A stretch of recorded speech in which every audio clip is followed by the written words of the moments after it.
चलिए, आज हम पढ़ने जा रहे हैं व्याकरण का अकारांत नपुंसक लिंग शब्द। अकारांत नपुंसक लिंग शब्द जैसे पुस्तक, फल आदि, है ना। अकारांत नपुंसक लिंग शब्द क्या है? पिछले अध्याय में मैंने पढ़ाया था, पिछले पाठ में, अकारांत पुल्लिंग शब्द। अकारांत पुल्लिंग शब्द जैसे बालक, बालक, है ना। तो वहाँ पर अ आखिरी में आ रहा था, लेकिन वो पुरुष जाति का बोध हो रहा था, इसलिए वह पुल्लिंग शब्द था। और ये नपुंसक लिंग क्या होता है? नपुंसक लिंग क्या होता है? जिसमें न वो पुरुष होता है, वह शब्द न पुरुष जाति का होता है, न ही स्त्री जाति का होता है। जो कॉमन शब्द होते हैं वह होते हैं नपुंसक लिंग शब्द।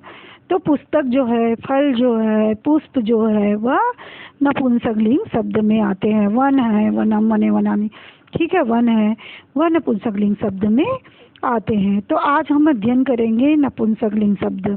जैसे हमने पुल्लिंग शब्द का अध्ययन किया है, उसी तरीके से हम नपुंसक लिंग शब्दों का अध्ययन करेंगे। और वो कैसे बनता है, शब्द रूप उनका कैसे बनता है, उसकी हम जानकारी लेंगे। जैसे ये है नपुंसक लिंग शब्द पुस्तक, है ना। तो पुस्तक का हमको किस तरीके से बनता है, किस तरीके, जैसे विभक्ति होती है हमारी प्रथमा, द्वितीया, तृतीया, चतुर्थी, पंचमी, षष्ठी, सप्तमी और संबोधन, ये हमारे विभक्तियाँ होती है। 8 विभक्तियाँ होती है। और वचन होते हैं एक वचन, द्विवचन और बहुवचन, ठीक है। तो इसको हम पढ़ते कैसे हैं और हमको याद भी करना है इसी तरीके से। जैसे पुस्तकम, पुस्तके, पुस्तकानि, द्वितीया पुस्तकम, पुस्तके, पुस्तकानि, ठीक है। बाकी सब पुल्लिंग के जैसे ही चलता है। पुल्लिंग शब्द मैंने पढ़ाया था, बालक का शब्द रूप, और बालक के शब्द रूप के साथ राम का शब्द रूप, उसी प्रकार से ये भी चलेगा। तृतीया भी वैसे ही चलेगा। पुस्तकेन, पुस्तकाभ्याम, पुस्तकैः, पुस्तकाय, पुस्तकाभ्याम, पुस्तकेभ्यः। पंचमी होता है पुस्तकात्, पुस्तकाभ्याम, पुस्तकेभ्यः। षष्ठी होता है पुस्तकस्, पुस्तकयोः, पुस्तकानां। सप्तमी होता है पुस्तके, पुस्तकयोः, पुस्तकेषु। संबोधन होता है पुस्तक, हे पुस्तके, हे पुस्तकानि, ठीक है। तो ये पुल्लिंग शब्द में सिर्फ प्रथमा और द्वितीया जो होता है वह नपुंसक लिंग में अलग होता है। पुल्लिंग में क्या होता है? जैसे बालका, बालको, बालका, बालकम, बालको, बालकान होता है। लेकिन नपुंसक लिंग में वही हो जाता है, पुस्तकम, पुस्तके, पुस्तकानि, पुस्तकम, पुस्तके, पुस्तकानि। चाहे कोई भी शब्द रहे, नपुंसक लिंग वाले कोई भी शब्द रहे, इसी तरीके से चलेगा। अकारांत शब्द नपुंसक लिंग में जिसमें अ आखिरी में आता है, वह अकारांत शब्द इसी तरीके से चलेगा। और यहाँ पर संबोधन चेंज हो जाएगा। संबोधन में हे पुस्तक, हे पुस्तके, हे पुस्तकानि हो जाता है, ठीक है। पुस्तक तो उसी प्रकार से चलेगा। चलो नेक्स्ट देखते हैं पुष्प का। पुष्प का हम देखते हैं, पुष्प का देखते हैं तो जो हमने पुस्तक का देखा है, उसी प्रकार से पुष्प का भी उसी तरीके से चलेगा। जैसे पुस्तकम, पुस्तके, पुष्पाणि, पुष्पम, पुष्पे, पुष्पाणि, है ना। पुष्पम, पुष्पे, पुष्पाणि। द्वितीया भी होता है पुष्पम, पुष्पे, पुष्पाणि। ये प्रथमा और द्वितीया सेम रहता है। नपुंसक लिंग में प्रथमा और द्वितीया सेम रहता है। बाकी सारे नपुंसक लिंग के जैसे पुल्लिंग शब्दों के समान इसके रूप चलते हैं। संबोधन में ये प्रथमा के जैसे संबोधन हो जाता है, हे पुष्पे, हे पुष्पाणि, ठीक है। हे पुष्प, हे पुष्पे, हे पुष्पाणि, इसी तरीके से इसका शब्द चलता है। चलिए देखते हैं। तृतीया जैसे हो गया पुष्पेन, पुष्पाभ्याम, पुष्पैः, पुष्पाय, पुष्पाभ्याम, पुष्पेभ्यः, पुष्पात्, पुष्पाभ्याम, पुष्पेभ्यः, पुष्पस्य, पुष्पयोः, पुष्पानां। हे पुष्पे, पुष्पे, पुष्पयोः, पुष्पेषु, हे पुष्प, हे पुष्पे, हे पुष्पाणि। इसी प्रकार से आगे का हम शब्द रूप देखते हैं। ये भी फल है, फल भी, ये भी नपुंसक लिंग होता है ना। फल भी नपुंसक लिंग है। तो ये इसका देखते हैं तो कैसे होगा।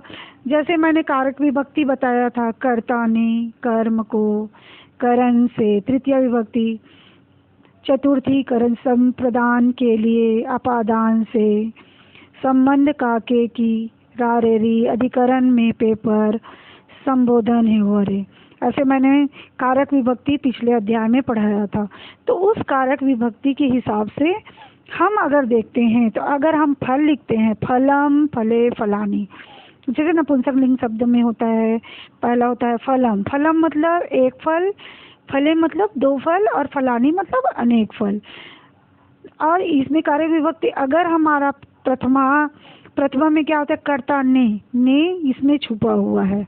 अगर ने नहीं है तो भी इसमें ने छुपा हुआ है। और एक फल के लिए हम फलम का प्रयोग करते हैं। और द्वितीया में भी वैसे ही होता है, फलम फले फलानी, एक फल को, दो फलों को और अनेक फलों को।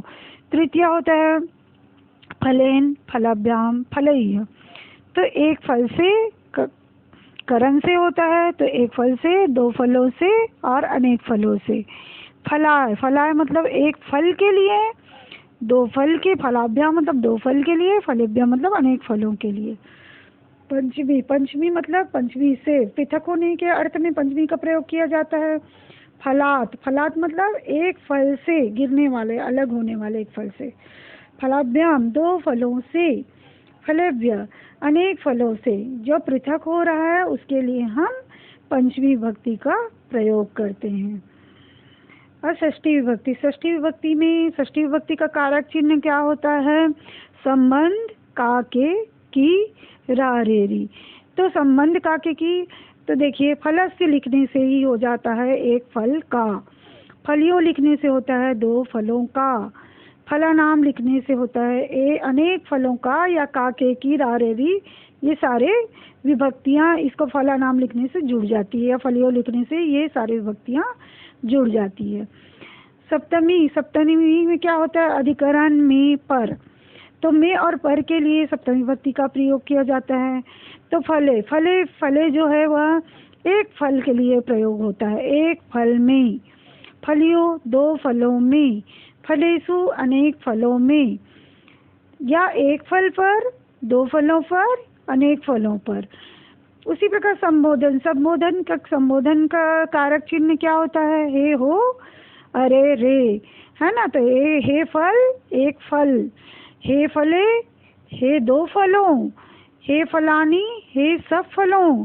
ऐसे हम कारक विभक्ति का चिन्ह, कारक विभक्ति का हम प्रयोग करके नेक्स्ट जैसे सेंटेंस बनाएंगे, वाक्य बनाएंगे, वाक्य निर्माण करेंगे, तो इनका हमको प्रयोग करना पड़ता है। तो इसलिए इनकी जानकारी होना भी जरूरी है। इसी प्रकार देखिए ज्ञान, जल, नयन, भोजन, मित्र, नेत्र, चक्र, गृह इत्यादि सभी अकारान नपुंसक लिंग शब्दों के रूप होते हैं। ठीक है, जो जहाँ पर आता है आखिरी में आया है, देखिए ये सारे नपुंसक लिंग शब्द वो फल के समान ही चलेंगे, पुस्तक के जैसे ही चलेंगे, ये सारे शब्द एक ही जैसे चलेंगे।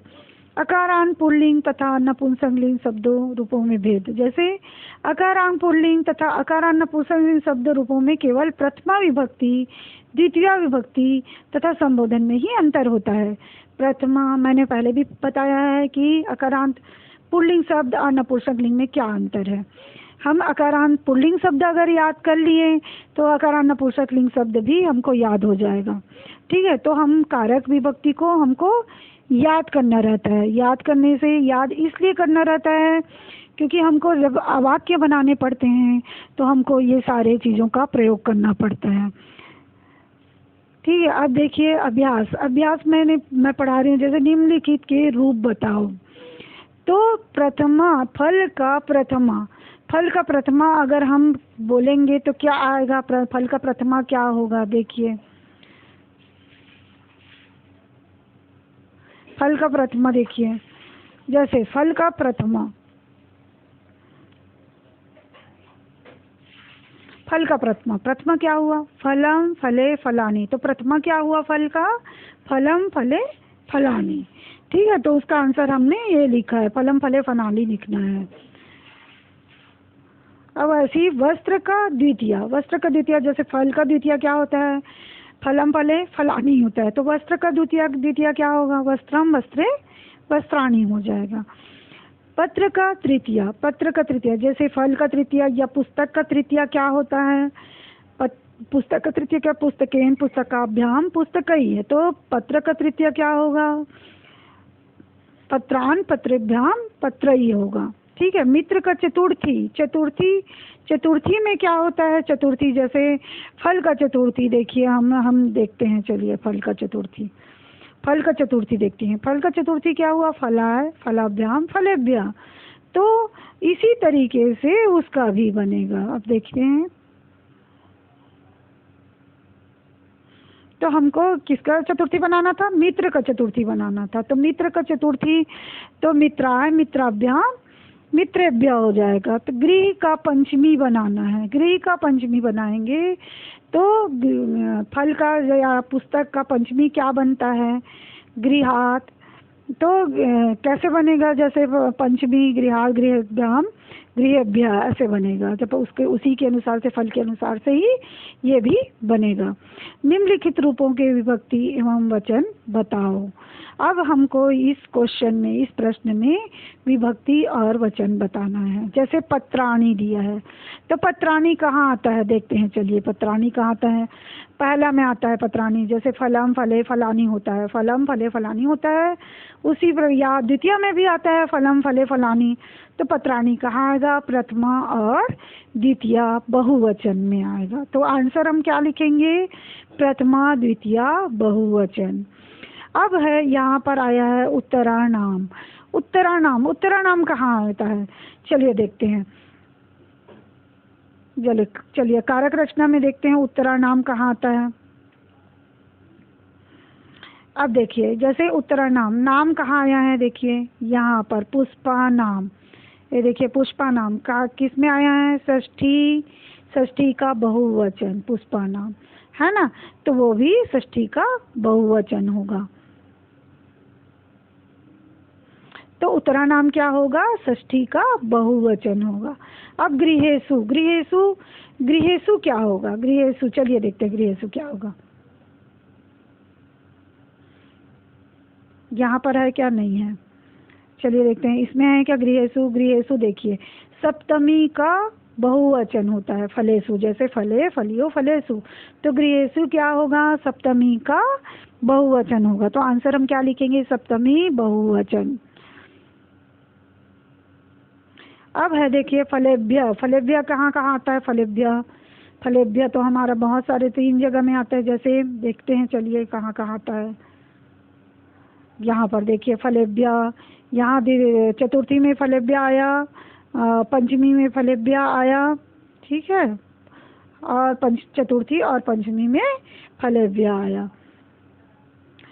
वनात, वनात कहाँ पर आएगा? वनात ये पंचमी का एक वचन होगा। जैसे गृहात हुआ, पत्रात होगा, फलात होगा, वैसी वनात, तो ये पंचमी का एक वचन होगा। इस तरीके से हम सारे रूप को, हमको कारक रचना को याद करना पड़ेगा। एक कारक रचना हम याद करेंगे तो हमको पूरे कारक रचना हम आसानी से कर पाएंगे।